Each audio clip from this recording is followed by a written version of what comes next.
دیکھیے جی، اللہ کا بہت بہت شکر ہے. آج جہاں الیکشن کی سرگرمیاں زوروں پر ہیں اور جو بھی امیدوار ہیں وہ اس وقت لوگوں کے دروازے پر جا کر انہیں موٹیویٹ کرتے ہیں، اپنا پیغام اپنا منشور سناتے ہیں اور اپنے ساتھ شامل کرتے ہیں. لیکن میں کہوں گا اللہ کا اور پنجتن پاک کا بہت بہت شکر ہے کہ یہ جو ہماری اپنی برادری ہے فتح پور سے اپنے کرایہ اپنی گاڑیاں کر کے خود کرایہ دے کے یہاں میرے غریب خانہ پر تشریف لائے ہیں.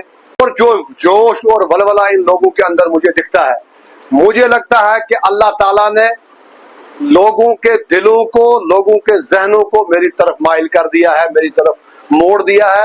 اور اگر یہی سلسلہ جاری رہا انشاءاللہ تعالیٰ اس غریب عوام کی جو ہے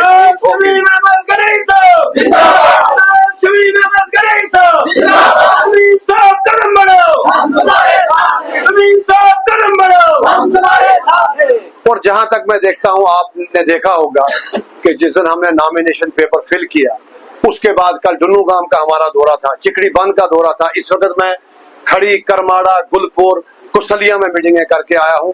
یوتھ کا جو میں جنون دیکھتا ہوں، مجھے لگتا ہے کہ جس طرح کشمیر میں یوتھ نے مظاہرہ کر کے خود کو منوایا ہے، یہاں کی عوام بھی اس بار یہ ثبوت پیش کرے گی کہ اس بار ان کو ان میں سے ہی نمائندہ چاہیے، نہ کہ جو اوپر سے ٹھوسے جاتے ہیں ویسے نمائندے یہاں نہیں چلیں گے. جو پیسے کے بلبوتے پر سیاست کرتے ہیں وہ نمائندے نہیں چلیں گے. جو لوگوں نے آزمائے ہوئے ہیں وہ نمائندے نہیں چلیں گے.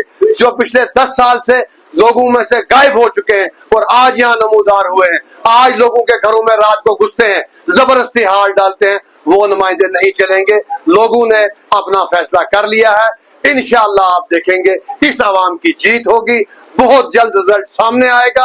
اور جس طرح لوگوں کا اور یوتھ کا بالخصوص میں کہوں گا جو جماوڑا ہو رہا ہے، جو لوگ گھروں سے نکل رہے ہیں، انشاءاللہ تعالیٰ اس غریب عوام کی جیت ہوگی. انشاءاللہ تعالیٰ، انشاءاللہ تعالیٰ، انشاءاللہ تعالیٰ.